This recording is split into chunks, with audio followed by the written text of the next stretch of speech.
Online आराधना प्रसारण सेवा में आप सभी सम्माननीय सज्जनों एवं विश्वासी भक्तों का हार्दिक मसीही अभिनंदन एवं आशीषित सुप्रभात। इस सेवा में शिरकत करते हुए अब तक हम सबों ने भला शुक्रवार में सुना खुदावंद यीशु के द्वारा 7 सलीबी कलमात। इसके पश्चात यीशु मानव मुक्ति के मिशन को पूर्ण करते हुए मसलूब हो गए, कलवरी पर कुर्बान हो गए। यीशु के प्राण त्यागने के पश्चात संध्या के समय अरमतिया का रहने वाला यूसुफ, जो धर्मी और सज्जन तथा महासभा का सदस्य था, पिलातुस के पास जाकर यीशु का शव मांग लिया। यूसुफ ने अपनी नई कब्र जो चट्टान में खुदवाई थी, यीशु के शव को उज्जवल चादर में लपेटकर रख दिया। यीशु का वचन जो उसने कहा था, मैं तीसरे दिन जी उठूंगा, प्रधान याजकों और फरीसियों को याद आई। उन्होंने पिलातुस से आदेश लेकर उस कब्र पर सरकारी सील लगा दिया। सप्ताह के पहले दिन पहली सुबह एक बड़ा भूकंप आया, कब्र खुल गया, पत्थर लुढ़का दिया गया। सुरक्षा प्रहरी डरकर मृतक के समान हो गए। मरियम मगदलिनी अन्य स्त्रियों के साथ कब्र पर आई, यीशु को ना पाकर डर गई। कब्र के भीतर से फरिश्ते की अल्फाज आती है, यीशु यहाँ नहीं है, वह जी उठा है। मरियम मगदलिनी चेलों को यह शुभ संदेशा देकर पहली महिला प्रचारिका होने का सौभाग्य प्राप्त की। पतरस दौड़कर कब्र पर आया, खाली कब्र देखकर वापस चला गया। मौत मसीहा को अपने कब्जे में ना रख सका। कियामती बदन के साथ यीशु जी उठा। मृत्यु का दमन और पुनरुत्थान का उद्घाटन हो गया। विश्वास और आशा का हो गया था समापन। इसे नया आयाम दिया यीशु का पुनरुत्थान। यही पुनरुत्थान कलीसिया निर्माण की नींव है।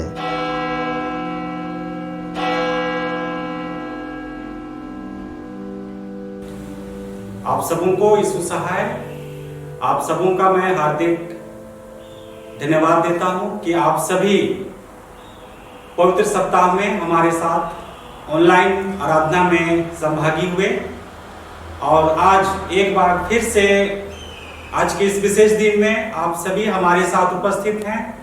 मैं आप सबों को आज के इस विशेष दिन में हार्दिक स्वागत और अभिनंदन करता हूं। आज हम सबों के लिए, न सिर्फ हम सबों के लिए बल्कि समस्त मसीहियों के लिए एक विशेष और महत्वपूर्ण दिन है, और वह दिन है प्रभु यीशु मसीह का पुनरुत्थान का दिन, अर्थात ईस्टर का दिन। और इस ईस्टर के दिन के लिए, प्रभु के पुनरुत्थान के लिए हम परमेश्वर पिता को धन्यवाद देते हैं कि उन्होंने मृतकों में से जीवित हुआ और अपने जीवित होने के द्वारा हम सबों को एक नई आशा प्रदान की है।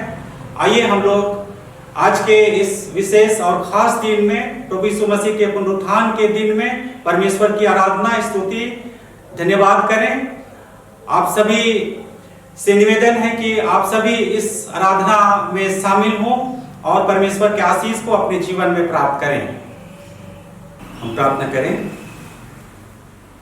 हे अनुग्रहकारी परमेश्वर पिता, हम तेरा धन्यवाद करते हैं आज के इस विशेष दिन के लिए, जबकि आज के इस विशेष दिन में प्रभु तेरा पुत्र यीशु मसीह मृतकों में से जीवित हुआ, पुनरुत्थित हुआ और वह हम सबों को एक नई आशा प्रदान किया है। हम तेरा धन्यवाद करते हैं कि प्रभु तूने अपने पुत्र यीशु मसीह को इस संसार में भेजा और उसने अपने जीवन को समस्त मानव जाति के उद्धार के लिए बलिदान किया और वह हम सबों के पापों के लिए मारा गया, गाड़ा गया और अपने पुनरुत्थान होने के द्वारा प्रभु उसने समस्त संसार को जीत लिया और हम सबों के लिए एक नया विश्वास, एक नई आशा और एक नया जीवन प्रदान किया है।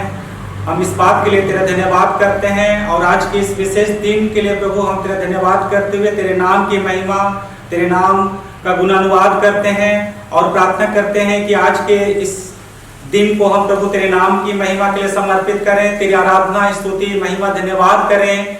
और हम प्रार्थना करते हैं कि तू ही हमारी अगुवाई कर, ताकि हम आत्मा और सच्चाई के साथ आज की आराधना को करें और जीवन भर प्रभु हम तेरे नाम की महिमा करें, तुझमें बने रहें और हमारा संपूर्ण जीवन तेरे नाम की महिमा के लिए हो, हमारे प्रभु यीशु ख्रिस्त के द्वारा, आमीन। इस समय हम लोग गीत संग्रह से गीत गाएंगे और आप सभी जो अपने अपने घरों में इस घड़ी आराधना में शामिल हो रहे हैं, आप सभी अपने अपने गीत संग्रह को निकाल लेंगे। गीत संग्रह गीत नंबर 101, हालेलुया, सब गाओ ख्रिस्त की होवे जय। गीत संग्रह नंबर 101, 101।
आइए हम प्रार्थना करें। हे सर्वशक्तिमान परमेश्वर, तूने अपने इकलौते पुत्र प्रभु यीशु ख्रिस्त के द्वारा मृत्यु पर विजय प्राप्त की और हमारे लिए अनंत जीवन का द्वार खोल दिया। हम बड़ी नम्रता से विनती करते हैं कि जैसे तूने अपने विशेष प्रेरणा से हमारे मन में सदिच्छा उत्पन्न की है, वैसे ही हम निरंतर तेरी सहायता से उन इच्छाओं को भले कार्यों में प्रकट करें। हमारे प्रभु यीशु ख्रिस्त के द्वारा जो तेरे और पवित्र आत्मा के साथ एक परमेश्वर अब और सदा जीता और राज करता है, आमीन।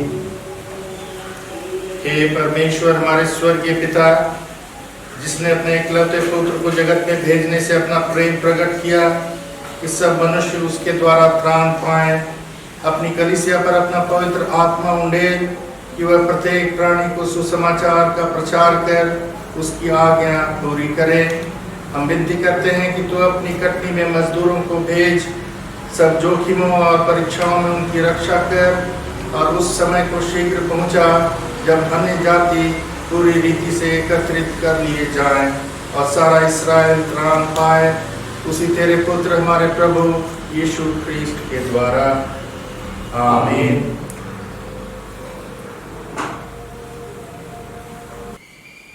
प्रिय, हमारे प्रभु यीशु ख्रीस्त ने कहा, प्रभु हमारा परमेश्वर ही एकमात्र प्रभु है। तू प्रभु अपने परमेश्वर को अपने संपूर्ण मन, संपूर्ण प्राण, संपूर्ण बुद्धि और संपूर्ण शक्ति से प्रेम कर। यह पहली आज्ञा है। दूसरी यह है, अपने पड़ोसी को अपने समान प्रेम कर। इनसे बड़ी कोई आज्ञा नहीं। परमेश्वर ने संसार से ऐसा प्रेम रखा कि उसने अपने इकलौता पुत्र यीशु ख्रीस्त दे दिया कि हमें पापों से बचाए, स्वर्ग में हमारे लिए निवेदन करता हो और हमें शाश्वत जीवन में पहुंचाए। इसलिए हम पश्चाताप और विश्वास के साथ अपने पापों का अंगीकार करें। हम परमेश्वर की कृपा से उसकी आज्ञाओं का पालन करने का और सब लोगों के साथ मेल मिलाप और प्रेम से रहने का दृढ़ संकल्प करें। आइए हम एक साथ घुटने टेक कर पाप अंगीकार की प्रार्थना करें।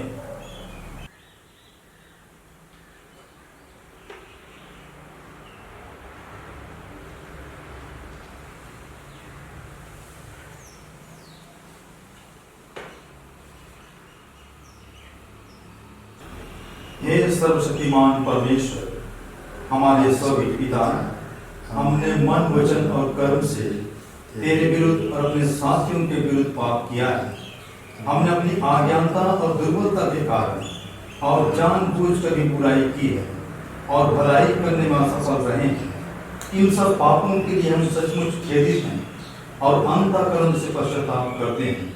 तेरे पुत्र यीशु ख्रीस्त ने हमारे लिए अपने प्राण दिए, उसी के कारण हमने जो पाप किए हैं उनको क्षमा कर और यह वर दे कि भविष्य में हम नया जीवन पाकर सदा तेरी सेवा करें, ताकि तेरे पवित्र नाम की महिमा हो। आमीन। सर्वशक्तिमान परमेश्वर उन सबको क्षमा करता है जो अपने साथियों को क्षमा करते और सच्चा पश्चाताप करते हैं। वह तुम पर दया करे, तुम्हारे सब पापों को क्षमा करे और उनसे तुमको छुटकारा दे, सब भले कामों में तुम्हें स्थिर और सबल करे और शाश्वत जीवन में बनाए रखे। आमीन। परमेश्वर का धन्यवाद हो।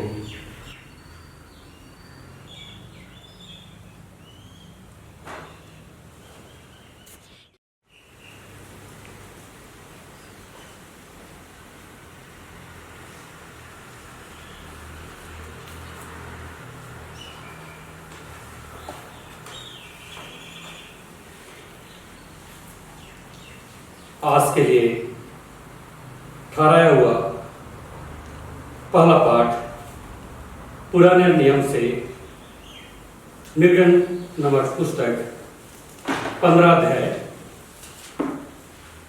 1, 2 और 19 से 21 पर।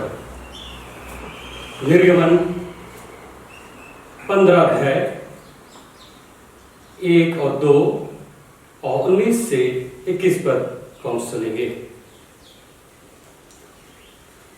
तब मूसा और इस्राएलियों ने यहोवा के लिए यह गीत गाया। उन्होंने कहा, मैं यहोवा का गीत गाऊंगा, क्योंकि वह महाप्रतापी ठहरा है।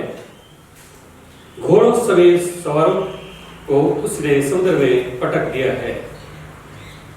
यह मेरा बल और मेरा भजन का विषय है और वही मेरा उद्धार भी खड़ा है।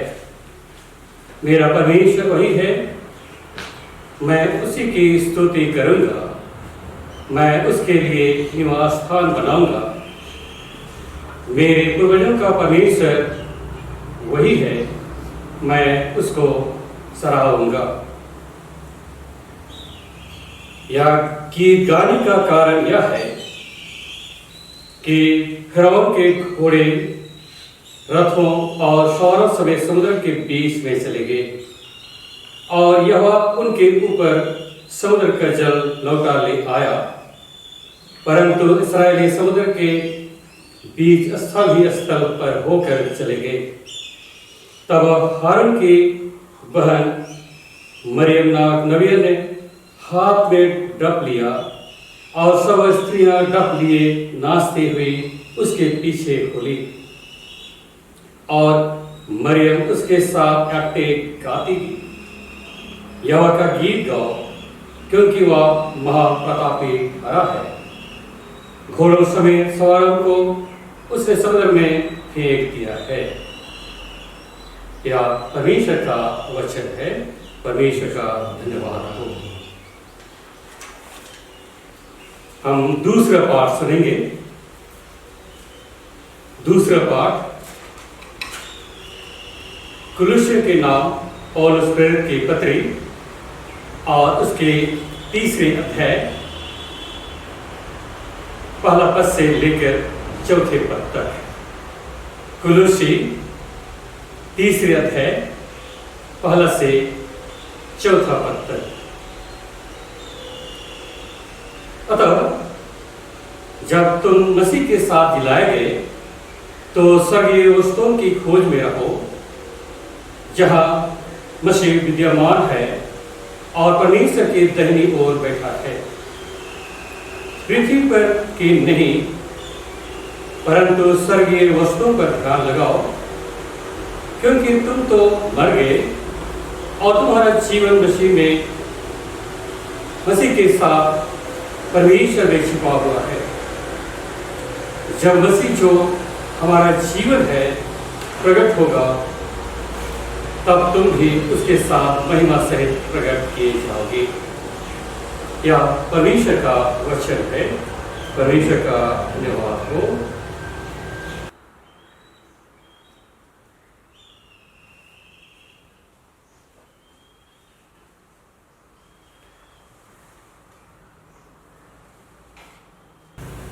परमेश्वर की स्तुति में हम गीत गाएंगे।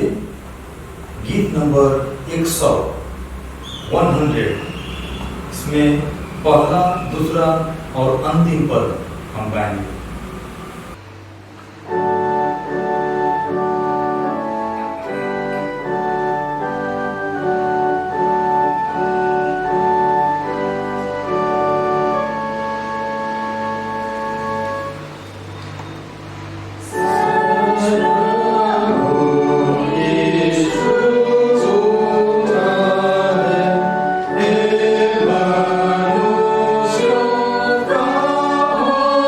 Oh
प्रभु आप लोगों के साथ रहे और आपके साथ में। पवित्र सुसमाचार यूहन्ना रचित पवित्र सुसमाचार उसके 20वें अध्याय में लिखा है और पहले पद से पवित्र सुसमाचार आरंभ होता है। हे प्रभु यीशु क्रिस्त तेरी महिमा हो। सप्ताह के पहले दिन मरियम मगदलीनी भोर को अंधेरा रहते ही कब्र पर आई और पत्थर को कब्र से हटा हुआ देखा। तब वह दौड़ी और शमौन पतरस और उस दूसरे चेले के पास जिससे यीशु प्रेम रखता था आकर कहा, वे प्रभु को कब्र में से निकाल ले गए हैं और हम नहीं जानती कि उसे कहां रख दिया है। तब पतरस और वह दूसरा चेला निकलकर कब्र की ओर चले। वे दोनों साथ साथ दौड़ रहे थे, परंतु दूसरा चेला पतरस से आगे बढ़कर कब्र पर पहले पहुंचा और झुककर कपड़े पड़े देखे, तो भी वह भीतर ना गया। तब शमौन पतरस उसके पीछे पीछे पहुंचा और कब्र के भीतर गया और कपड़े पड़े देखे, और वह अंगोछा जो उसके सिर से बंधा हुआ था कपड़ों के साथ पड़ा हुआ नहीं, परंतु अलग एक जगह लपेट कर रखा हुआ देखा। तब दूसरा चेला भी जो कब्र पर पहले पहुंचा था भीतर गया और देखकर विश्वास किया। वे तो अब तक पवित्र शास्त्र की वह बात ना समझे थे कि उसे मरे हुओं में से जी उठना होगा। तब ये चेले अपने घर लौट गए। यह प्रभु यीशु ख्रिस्त का सुसमाचार है।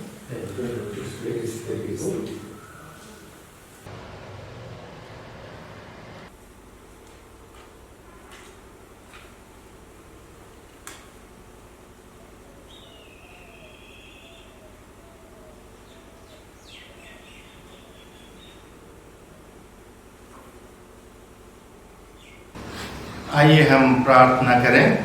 सर्वशक्तिमान ईश्वर पिता, पुत्र और पवित्र आत्मा के नाम में आमीन। पुनरुत्थान का सच्चा संदेश यीशु का पुनरुत्थान है और यह ईश्वर और मनुष्य के बीच के नए वाचा के संदेश को दिखाता है। यह बाइबल के इतिहास का बहुत बड़ा और महत्वपूर्ण घटना है। शैतान ने आदम और हवा को पाप करने के लिए धोखा दिया और हम जिसके कारण उन्हें अदन की वाटिका से बाहर कर दिए गए। इसी के साथ ही संपूर्ण मानव जाति ईश्वर की संगति से अलग कर दिए गए। ईश्वर ने शैतान का सामना किया और उससे कहा कि मैं तेरे और इस स्त्री के बीच में और तेरे वंश के बीच में बैर उत्पन्न करूंगा। वह तेरे सिर को कुचल डालेगा और तू उसकी एड़ी को डसेगा। उत्पत्ति 3 अध्याय 15 पद। ईश्वर ने मानव जाति से प्रेम रखा, इसलिए उसने नबियों को यह बताने के लिए भेजा कि वह एक उद्धारकर्ता भेजेगा। मसीह एक अभिषिक्त जन और वह मसीह एक बालक के रूप में आया जिसका नाम यीशु था। यीशु को ईश्वर की ओर से काम सौंपा गया था कि वह मानव जाति को उनके पापों से बचाए और उसने इस काम को पूरा किया।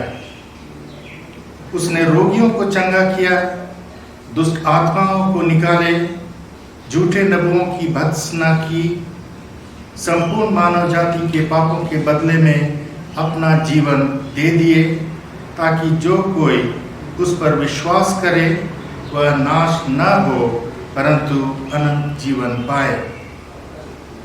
यूहन्ना 5वां अध्याय 24 पद में लिखा है, जो मेरा वचन सुनकर मेरे भेजने वाले पर विश्वास करता है अनंत जीवन उसका है और उस पर दंड की आज्ञा नहीं होती, परंतु वह मृत्यु के पार होकर जीवन में प्रवेश कर चुका है।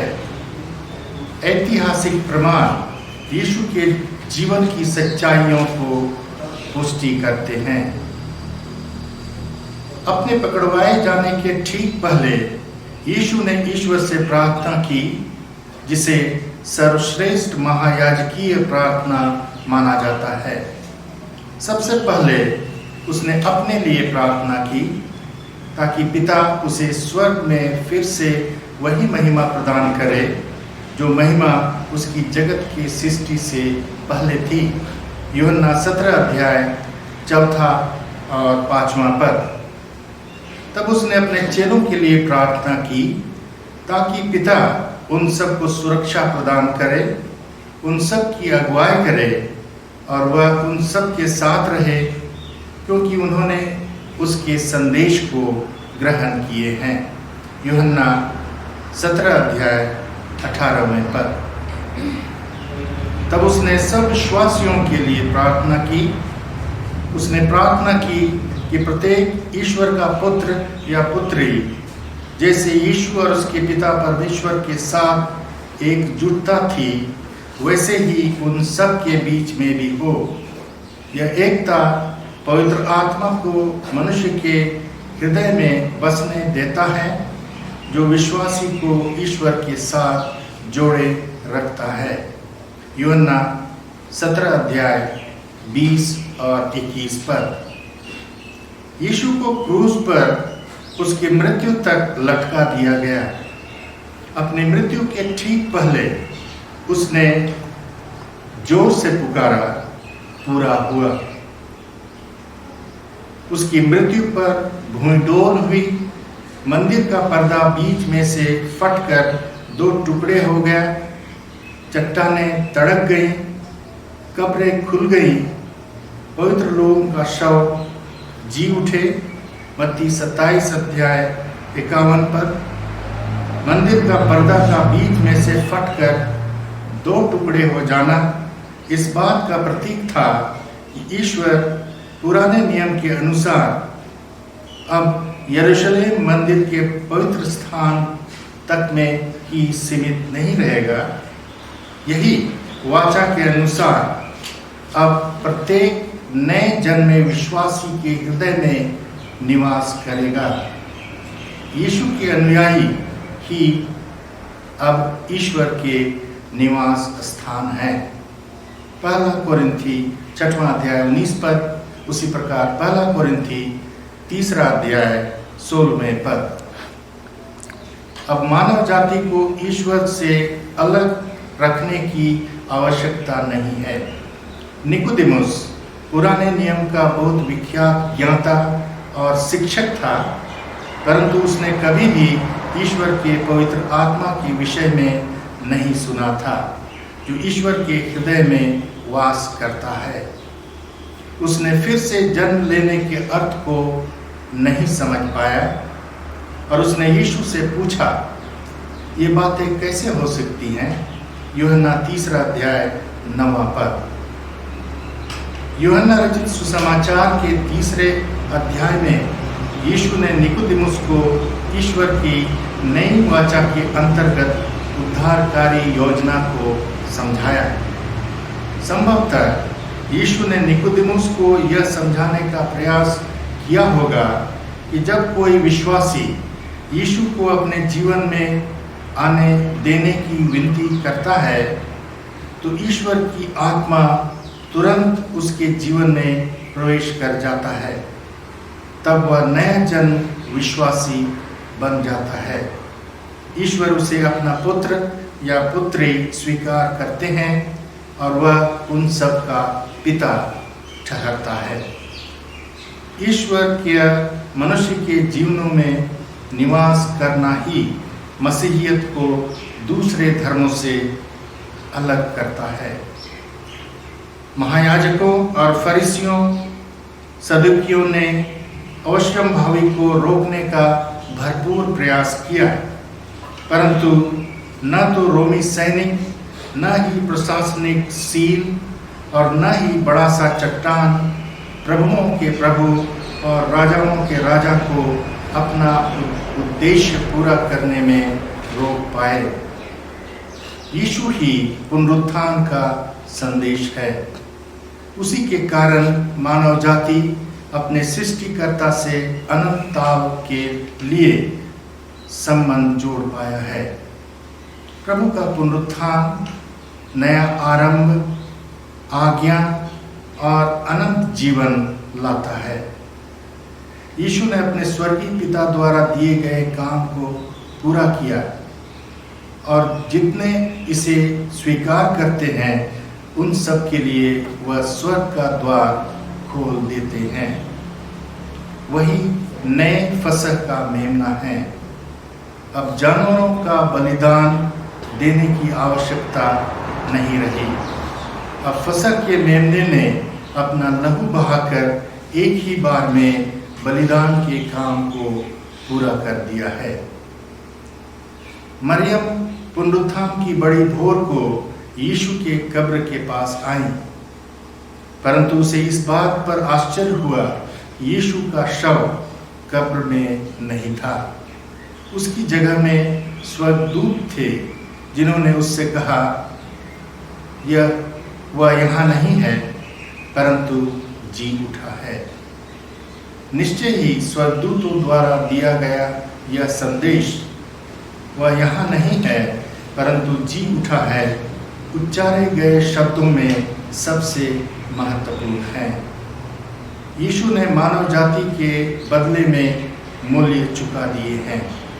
उसका जीवन, मृत्यु, गाड़ा जाना और पुनरुत्थान मानव उद्धार के लिए नया उपाय है।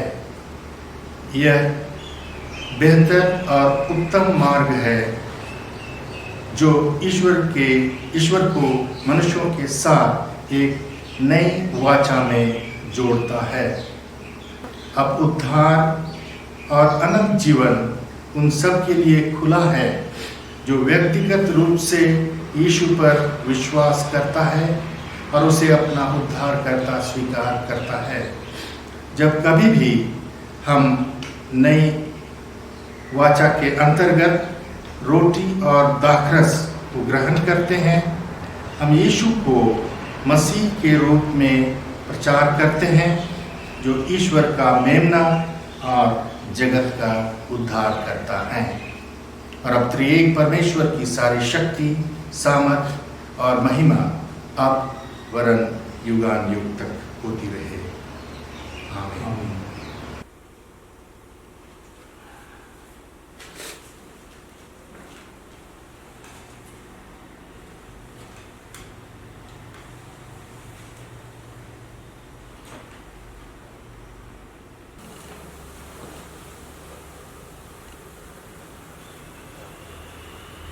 नीकिया का विश्वास वचन के बदले में प्रेरितों का विश्वास वचन कहते हुए हम अपने विश्वास का अंगीकार करेंगे। मैं सर्वशक्तिमान पिता, स्वर्ग और पृथ्वी के सृष्टिकर्ता परमेश्वर पर विश्वास करता हूँ। मैं उसके इकलौते पुत्र हमारे प्रभु यीशु ख्रीस्त पर विश्वास करता हूँ। वह पवित्र आत्मा के सामर्थ से गर्भ में आया, आत्मा की महिमा से जन्मा, उसने मनुष्य पिलातुस के शासन में दुख होगा, क्रूस पर चढ़ाया गया, मारा और गाड़ा गया, और मृतकों के लोक में उतरा, तीसरे दिन वह जी उठा, वह स्वर्ग पर चढ़ गया और पिता की दाहिनी ओर विराजमान है। वह जीवितों और मृतकों का न्याय करने को फिर आएगा। मैं पवित्र आत्मा पर, पवित्र सभी कलीसिया पर, संतों की संगति, पापों की क्षमा, देह के पुनरुत्थान और अनंत जीवन का विश्वास करता हूँ। आमीन।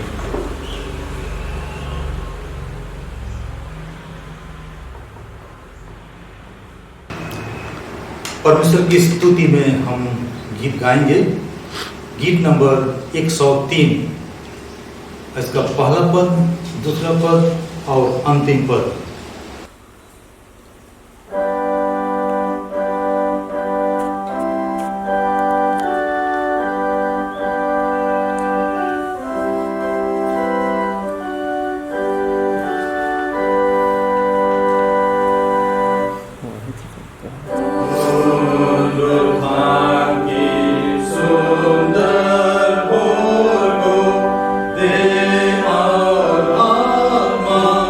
Amen.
आइए हम प्रार्थना करें।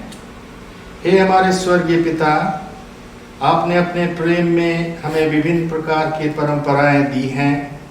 हम अलग अलग पृष्ठभूमि, भाषा, संस्कृति के मानने वाले लोग भारतवर्ष में एक परिवार के समान हैं। आपके प्रिय पुत्र ने हमें सिखाया है कि हम आपस में प्रेम रखें और एक दूसरे का आदर करें। हम प्रार्थना करते हैं कि हमारी विभिन्नताएं हम में पक्षपात, उद्दंडता और घमंड उत्पन्न न करें। हम आपके प्रेम में एक दूसरे का सम्मान करें और एक दूसरे को समझ सकें। हम में सहानुभूति, सहिष्णुता और भाईचारा उत्पन्न कर हमारी सहायता कर कि हम एक दूसरे के गुणों, वरदानों की सराहना करें, ताकि हम एक दूसरे को ईश्वर के पुत्र, पुत्री के रूप में स्वीकार करें, जिसके लिए यीशु क्रूस पर मरे और फिर से जी उठे। हे प्रभु, हमें ईर्ष्या, द्वेष, घृणा और डर से बचा और हमारी सहायता कर कि हम भारतवर्ष के लोग एक परिवार होकर ईश्वर के संतान बनकर जी सकें। आज हम अपने पापों को मानते हैं और आपसे पापों की क्षमा की विनती करते हैं। हम प्रार्थना करते हैं कि आप हमारे परिवार को सब प्रकार की बुराई से बचा और हमें सुरक्षा प्रदान कर, जिस प्रकार नेहमिया ने यरूशलेम में दीवार खड़ा किया। प्रार्थना करते हैं कि हम भी अपने परिवारों की सुरक्षा में प्रार्थना और विश्वास का दीवार खड़ा कर सकें। हम देश के सभी परिवारों के लिए प्रार्थना करते हैं, चाहे वे किसी भी पृष्ठभूमि और समुदाय के क्यों न हों। हे प्रभु, हम परिवारों में प्रेम और आपसी आदर सम्मान के लिए प्रार्थना करते हैं। हम हर एक प्रकार के विश्वासियों को बीमारियों और कमजोरियों से सुरक्षित रख। हे पिता, हमारी सहायता कर, हमें प्रार्थना करने के लिए प्रेरित कर, ताकि हम लोगों की सहायता कर सकें। हमारे प्रभु यीशु ख्रीस्ट के नाम में आमीन। हम प्रभु की प्रार्थना करें। हे हमारे पिता, तू जो स्वर्ग में है, तेरा नाम पवित्र माना जाए, तेरा राज आए, तेरी इच्छा जैसे स्वर्ग में होती है वैसे पृथ्वी पर भी हो। हमारे दिन भर की रोटी आज हमें दे, हमारे अपराधों को क्षमा कर जैसे हमने अपराधियों को क्षमा किया है, कोई परीक्षा में न डाल परंतु बुराई से बचा, क्योंकि राज, पराक्रम और महिमा अब और सर्वदा तेरी ही है। आमीन।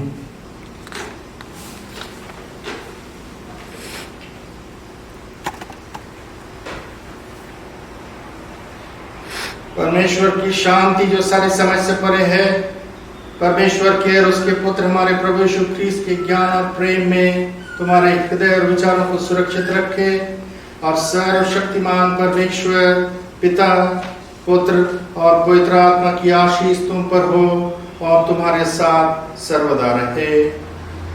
आमीन।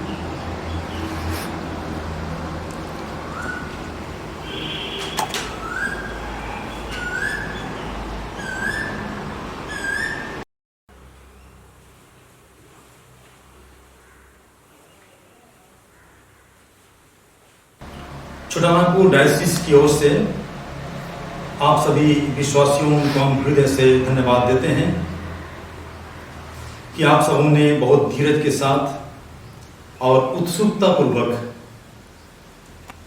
इस वर्ष की इस परिस्थिति में जो ऑनलाइन सर्विस की व्यवस्था की गई, जिसको आप लोगों ने खजूर पर्व से लेकर पुनरुत्थान पर्व तक अपने घरों में श्रद्धा और भक्ति के साथ आराधना स्तुति की है। और इसमें जिनका भी विशेष सहयोग योगदान रहा है, हम उन्हें हृदय से धन्यवाद देते हैं। और आप सभी विश्वासियों का हम निरंतर आभार प्रकट करते हैं। और हम सबों की ओर से यही निवेदन है कि इस विश्व के इस भयंकर परिस्थिति में सभी घर में रहें, सुख से रहें, परिवार के साथ रहें और प्रार्थना में लीन रहें। सबों को पुनरुत्थान पर्व मुबारक हो। यीशु से